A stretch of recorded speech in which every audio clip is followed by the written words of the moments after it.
Alright then gang, so when we've been creating contexts so far, we've been using class components like this, and we've done that because we wanted to use state, so that when we have our provider we can pass down that state and the different functions inside this value.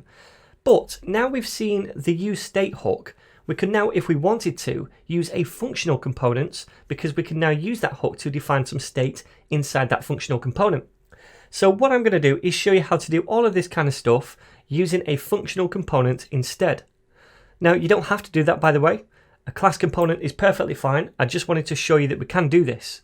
So if you look inside the book list component, you can see so far we're outputting these books and they are hard coded. What I'd like to do is create a context for that data. So let's right click and go to new file and call this book context.js. And the first thing we need to do is import React. So we'll do that. And we also need to import a couple more things, create context, and also we want to use state, so we'll import the useState hook. Okay, the first thing I'm going to do is export const book context and set it equal to create context and invoke that. So that creates us our context. Next, I'm going to create a functional component and export that. So I'll say sfc tab, and we'll call this book context provider. And then inside here we want to take in the props, because remember, when we want to output this thing right here, we use the props. Now in a class component, the props are attached to this, but in a functional component we take them in as a parameter. So we have those props now. Now inside here we want to use the state to define some data, and that data is going to be an array of books. So we'll say use state, and inside pass an array. And what I'm going to do is just paste in some books here. So it's just 4 objects and each one has a title and an ID. So that's all we're doing. And remember, this returns 2 things inside an array, the data itself and also a function to update the data. So let's grab those, const, and then we'll call them books and set books. So now we have this data defined. All we need to do is return the provider down here. So let's do that. We'll say book context dot provider, like so, and we want to attach the value property so we can pass down the books, and I'm just going to place them inside here like that as a property. So now we're passing down the books, and inside here we want to say props dot children. So that's pretty much doing the same thing as this is doing right here. All we're doing is wrapping the children inside the provider.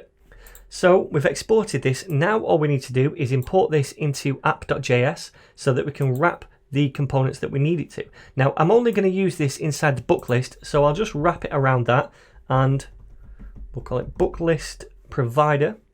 Is that what it's called? Book list provider, or book context provider rather.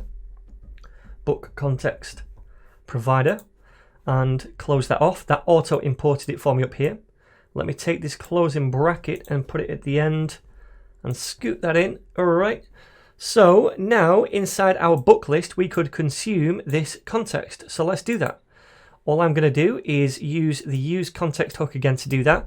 So I'll say const, and we want the book property, or the books property rather, from this context. So we'll destructure that. That's equal to use context, and it's the book context right there. That's auto imported it again for me. That's nice. And now all we need to do is, instead of outputting these, we want to map through the books and output those dynamically instead. So let's do that. I'm going to say books dot map, and then for each book we want to output a template, right? So let's open up this function, and we want to return a template for each one, and that is just going to be an li that looks like this. So let me grab that. I'm just going to cut one of them and paste it in. We still want to keep this style based on the theme, but instead of outputting this text right here, we want to output the text of the book, and remember that is on a property called title. So let us now say here book.title, like so, and I think that is it. Let me just delete that stuff right there and scoot this up.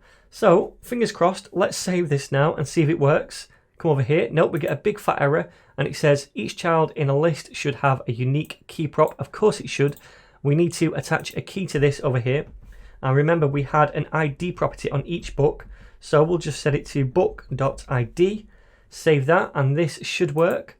Okay, so set books is assigned a value but never used. That's fine. That's just a little warning to say over here we define set books, but because we don't have a function yet to say we want to toggle the books or add to books, we're not actually using this. We might in the future, but we're not yet, so that's fine. Okay, so over here we can now see all of this data right here, and everything still works.